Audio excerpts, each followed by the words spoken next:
Thank you, Jeff. I usually don't have notes, but today I wanted to be sure that I touched on the things that, without forgetting something, that I wanted to mention it. First of all, I am retiring for the third time. Hopefully this sticks. There's a lot of reasons why now is the time that I'm retiring.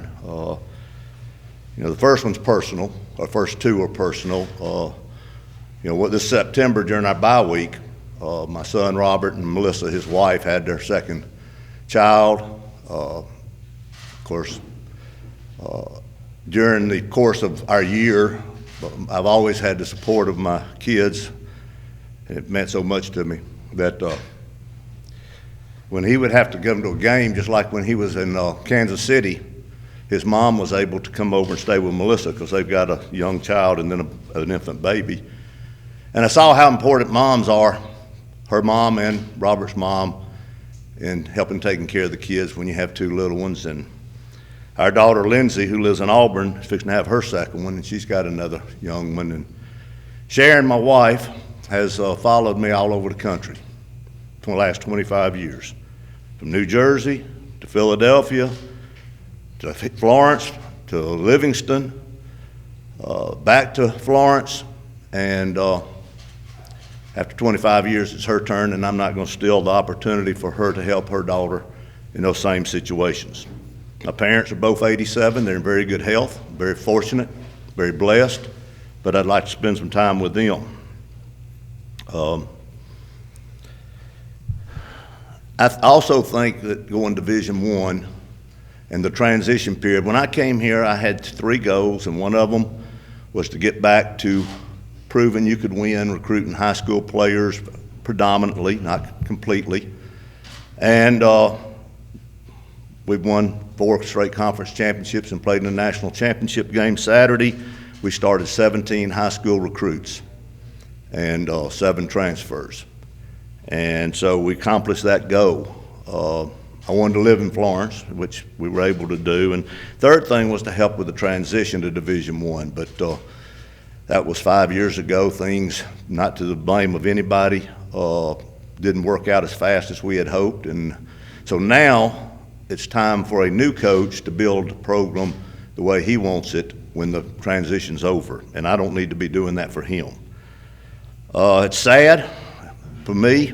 I mean, obviously it's a happy day for our family, but it's sad for me because I'm leaving UNA, not leaving completely. I'm going to be a supporter and a fan and be at games and donate money and do everything that I can to help this program. But it's sad for me because it's the most exciting time maybe in UNA athletics, and because of the leadership of Dr. Kitts and Mark Linder and all their administration and such strong community support. It's a great place to be. And I'm proud that we got the team back to the championship. I want to thank Mark Linder for this unbelievable experience the last 5 years, giving me the chance to come back with all the success. And the most important people I want to thank are the coaches and the players. I did as little coaching this year as I've ever done as a head coach. Our coaching staff did it, our players executed, and of course it's been that way ever since I was here, this time and the first time. So I've been very fortunate and blessed to have great players, great coaches, and be around good people and have administrative support. But it's just time. I'm ready to retire, and there's no good time. There's no easy time. I told the coaching staff at West Alabama that the next year was going to be my last year, and that was the biggest mistake I made maybe ever. That's not the way to do it. And even though I knew this day was coming probably months ago, last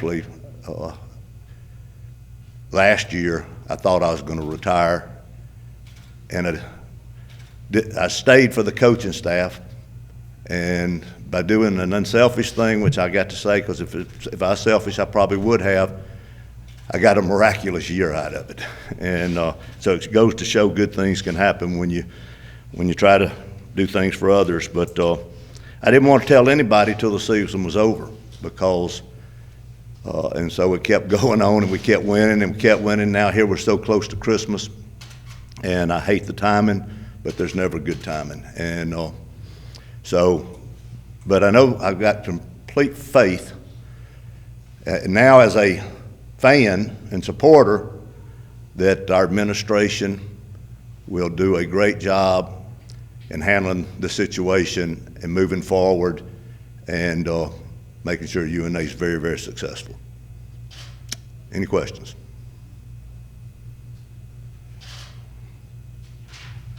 All right. You said this. You knew this decision was coming months ago. Was it?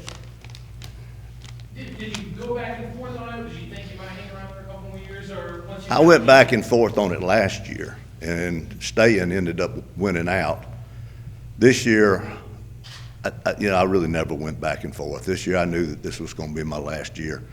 And as things went further and further, it seemed even more and more right to me. It's difficult. I mean, this is my 40th year of college football coaching. I started as a graduate assistant in 1976, and been very fortunate.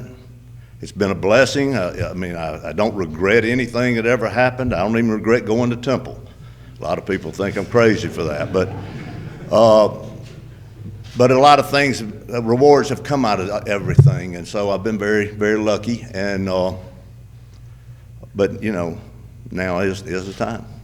Making that run to the national championship, getting to play in that game, and taking the school there one more time, almost kind of tie a perfect bow, even though you didn't get the outcome you wanted. Absolutely. It was. We were just talking in my office back in August. We were hoping we could win 2 out of the first 5 games. We were hoping that we could, because we had a pretty tough schedule, and we had a lot of holes in our team. We didn't tell the players that, but we as coaches were worried about it, and I wanted to go out with a winning season. Well, it turned out a little better than a winning season. Coach, did you tell players before this press conference? That's the only thing I regret, and that's why I hate it went on and on and on. Now, I had all Chris Willis and Stedman Campbell text them all this morning, the offensive coordinator and defensive coordinators. I'm not leaving Florence permanently until after the month of January, and I'll always be coming back to visit, but I will be able to visit with the team when they come back from Christmas. But they're aware of what's going on, and I hate I couldn't tell them face to face. But when the plane hit the ground coming, I wasn't going to tell them right after their game. And when the plane hit the ground in most shows, they scattered, and so I couldn't get them together. And when you were texting those players earlier this morning, what were they saying? I had the coaches do that because, I had other things I had to take care of. Do we have any input on the next coach? Everybody's got an opinion, so I can give my opinion, but, I trust Mark and Dr. Kitts to make the right decision. I trust that this program's in good hands, and I'll support whatever decision they make. Obviously, there's people on our staff that are qualified. There's people out there that have played for me that are qualified. There are people that have gone to UNA that are qualified. There's a lot of qualified people, but getting the right person is what they've got their task at hand, and I trust they'll be able to do that. What kind of memories will you cherish the most during your time here at UNA? Memories at UNA? Oh my gosh, you're gonna make me cry. So I wasn't gonna do it.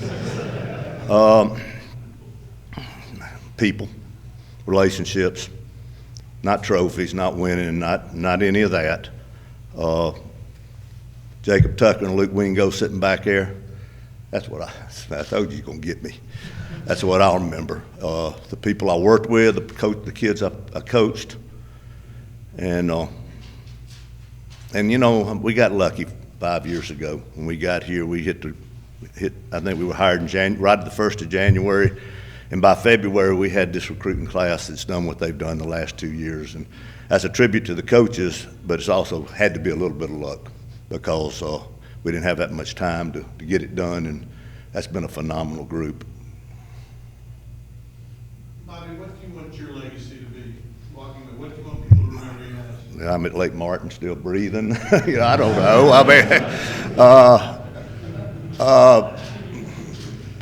I just hope, Jeff Hodges said it one time, and I appreciate this, probably my biggest compliment ever.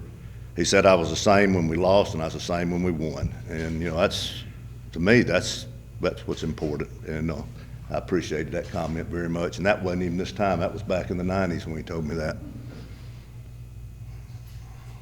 Any other questions? What will you miss the most about coaching and inspiring these young players? The relationships with the players and the coaches. What goes on away from the game field. I won't miss practice one bit. I won't miss, I'm worse than the players. We have the shortest practices in America because I don't like being out there.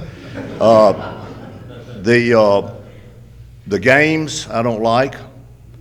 It's the relationships. I always said coaching would be the greatest job in America if you didn't have to play the games. And because all the fun goes on in the office, in the locker rooms, on the trips, being around these young men, seeing them accomplish things academically and in football and in life. And, that's the fun out of coaching. I mean, holding up a trophy is not the fun in coaching. It's being around those players and coaches.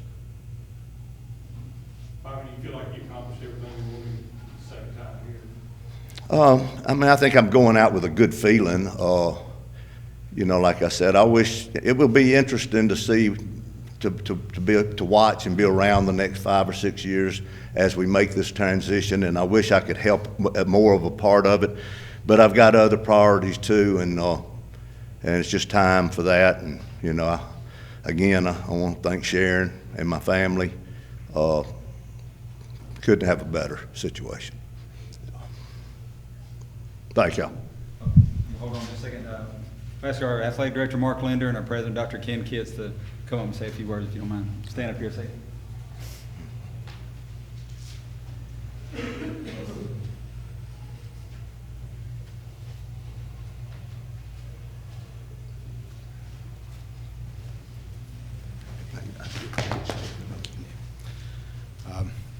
I'll be brief. I've been on the job here at UNA for 18 months. This is my first presidency, and I'll forever count myself blessed to have walked in the door into such an outstanding athletic program and to have had the opportunity to work alongside a legend like Coach Bobby Wallace. I appreciate everything you've done for us. I really do. Very much. Thank you. Right.